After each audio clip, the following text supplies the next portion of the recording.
Olá, eu quero convidar você para participar comigo dos bastidores da clínica psicanalítica.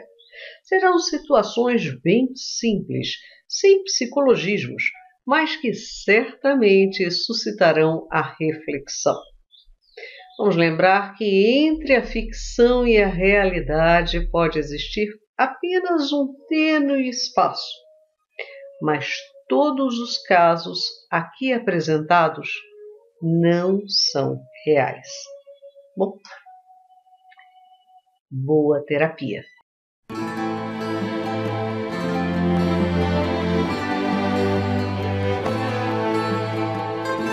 O fator psicológico não é uma contraindicação categórica para a cirurgia bariátrica.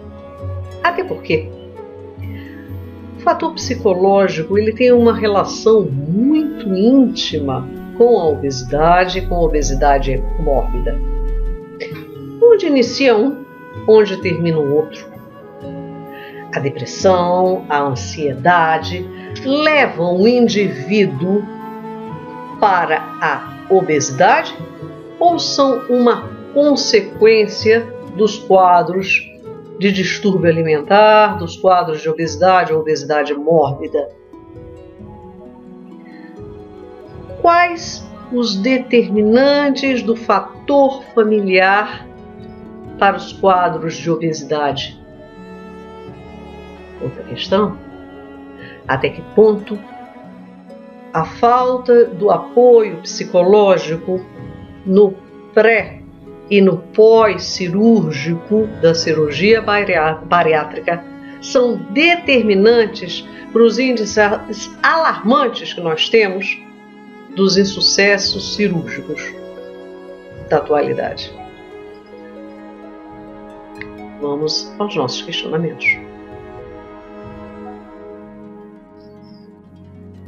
Hoje eu vou contar a história de uma paciente que me procurou por encaminhamento do seu gastro. E ao final da história vocês vão saber que até hoje eu não sei quem foi esse gastro. Mas vocês vão compreender melhor no final do encaminhamento do caso. Para que eu realizasse a avaliação, porque ela ia ser submetida a uma cirurgia bariátrica e já estava nas etapas finais desse processo pré-operatório. E assim chegou a mim, Carolina, com seus 26 anos, acompanhada por sua mãe. E a primeira imagem que me despertou ao vê-la na recepção foi como ela se afundava naquele sofá, encolhida, recolhida entre os seus ombros. Era uma sensação que ela transmitia que era um misto de dor, eu não sei se de timidez, de vergonha, mas certamente ela estava buscando se esconder. Olá, Carolina, seja bem-vinda, eu sou a doutora Ana. Quando imediatamente salta entre nós, antes que eu pudesse concluir a apresentação, a mãe de Carolina, munida de um papel, que vinha saber que era o encaminhamento do gastro, dizendo de uma forma extremamente alterada: doutora, estamos aqui unicamente para buscar sua assinatura para a cirurgia de minha filha. Convidei Carolina então para entrar no consultório. Novamente a mãe: ela só vai entrar se eu estiver presente.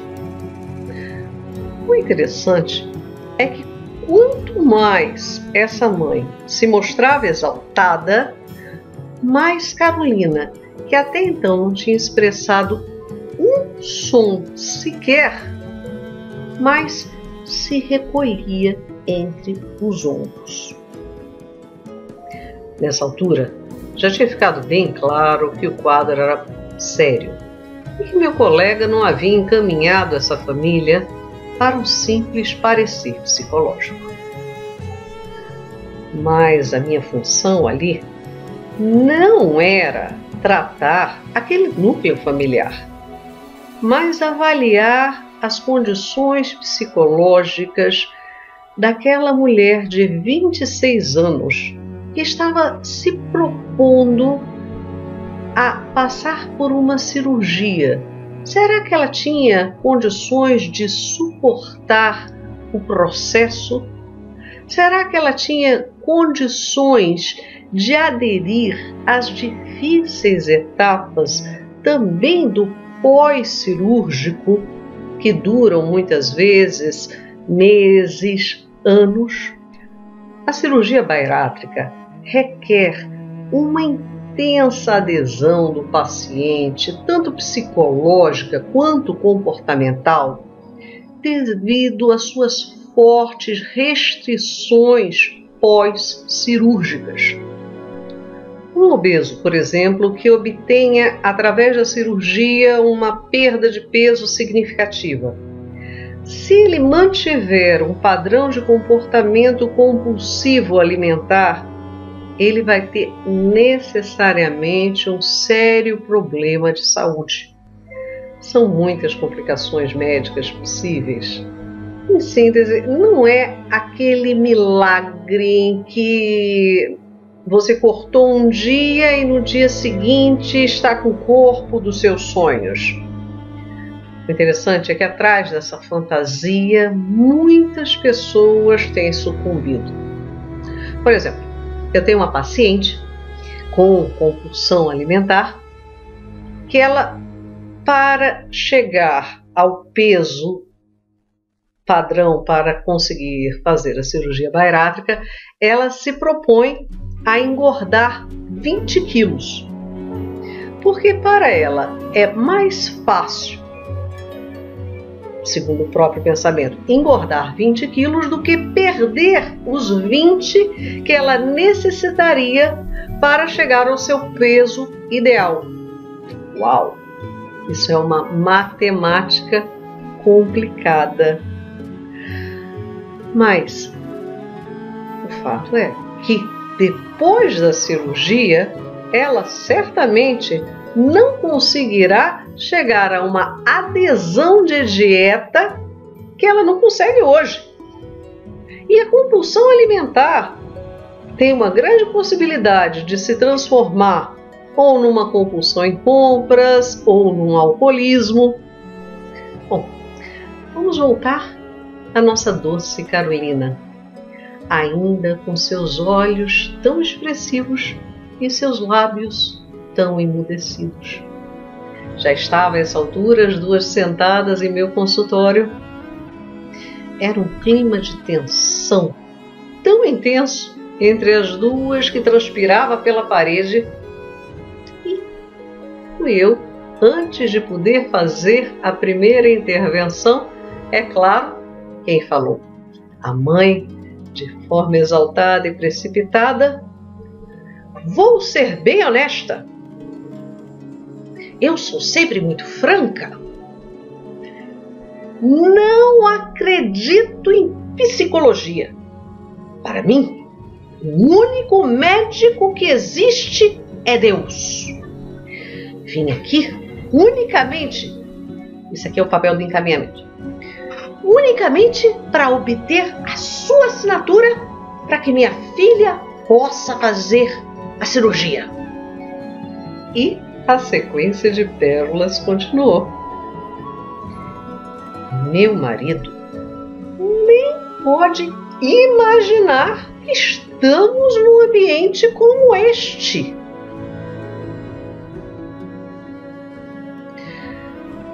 Eu evitava olhar para Carolina, imaginando que ela estava tendo ou um colapso nervoso ou havia se escondido debaixo do sofá. Tentando amenizar a situação e ter algum controle sobre o que estava acontecendo, fiz a minha primeira intervenção. Ok, então vamos iniciar. Eu quero ver este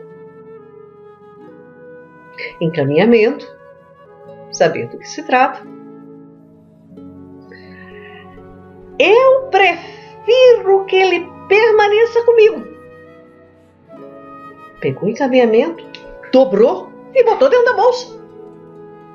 Nessa altura, ficou mais do que claro que ela não queria nenhum vínculo terapêutico, que nada fosse expressado, que provavelmente naquele encaminhamento o meu colega havia colocado ou alguma hipótese diagnóstica, algum CID, alguma coisa que já denunciasse alguma suspeita clínica dele, e ela não queria que eu visse.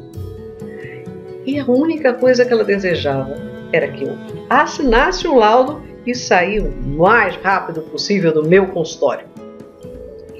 E imaginem que é essa estrutura familiar que está com Carolina no pós-cirúrgico.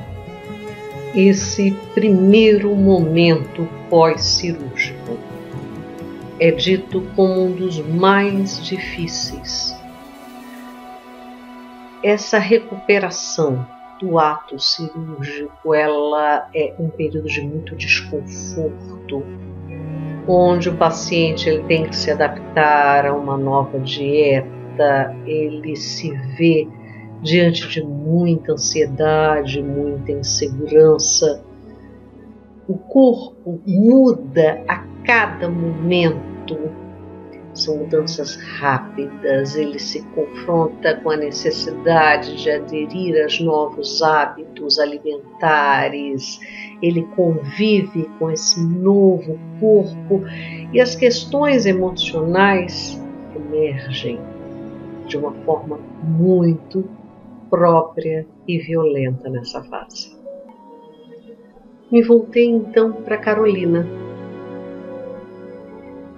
Quanta doçura tinham aqueles olhos, quantas palavras emergiam daquele olhar,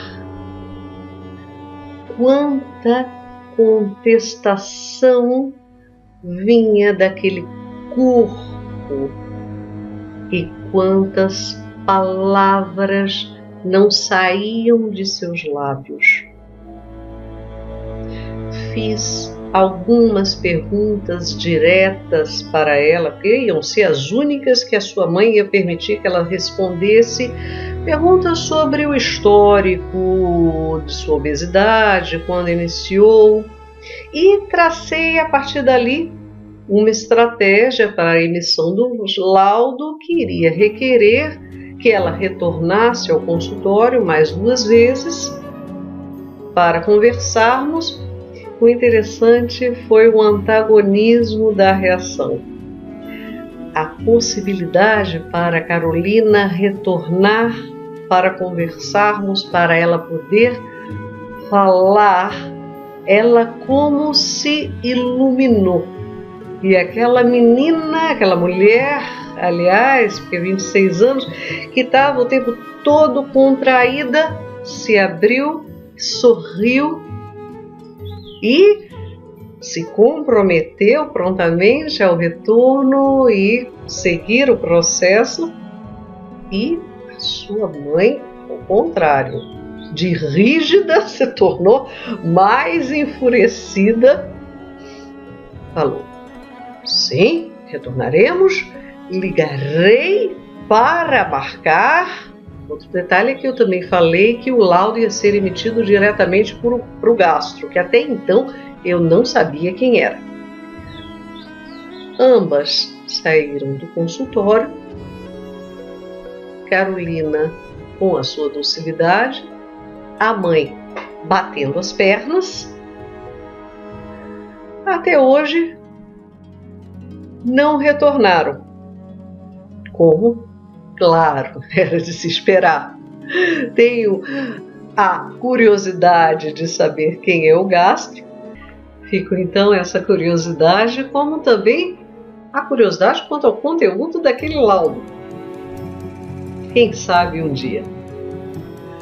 Mas o importante é compreendermos o significado do diagnóstico de Carolina. E representava essa multiplicidade dos sintomas da obesidade dela, e a tentativa familiar de reversão desse quadro. Quando nos deparamos com uma impossibilidade de expressão dos afetos, vários caminhos esses afetos podem buscar para expressar-se no indivíduo. Um deles é a alimentação, onde a comida ela perde o valor nutritivo, ela perde o valor da necessidade de suprir a fome. Ele assume uma necessidade de suprir carências emocionais, ele assume um valor muito mais simbólico, afetivo, do que um valor nutricional. O que ela não podia expressar por palavras, ela o fazia consumindo as emoções através dos alimentos. A nível também inconsciente, quando nos deparamos com situações de hostis a nível do meio ambiente, a tendência também do organismo é entrar num processo de compulsão alimentar. Por quê?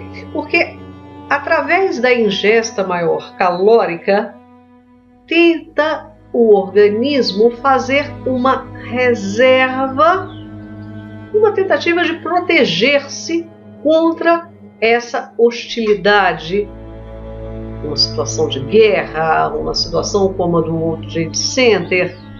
Assim ele está mais prevenido por o que pode vir, o que há de vir. A situação de Carolina era uma situação constante de hostilidade e de ansiedade dentro do seu meio familiar, o que a tornava propensa a desenvolver também essa atitude de compulsão, esse comportamento compulsivo alimentar. Um terceiro aspecto que ressalta os olhos é o que simbolizava a gordura para a Carolina. Essa gordura como um ganho secundário, uma forma de contestação daquele clima rígido, daquele clima extremamente puritano de sua casa. A obesidade vinha a ser a anarquia que Carolina podia manifestar dentro dessa rigidez do sistema familiar. Ficou uma pergunta. Carolina não conhece outra forma de expressar-se a não ser através da comida. Na cirurgia, ela não vai mais conseguir falar através desse corpo. É claro que é uma estratégia familiar, uma nova estratégia familiar de emudecê-la. Bom, aí chegamos então à questão: o que é que vai acontecer com Carolina após essa cirurgia?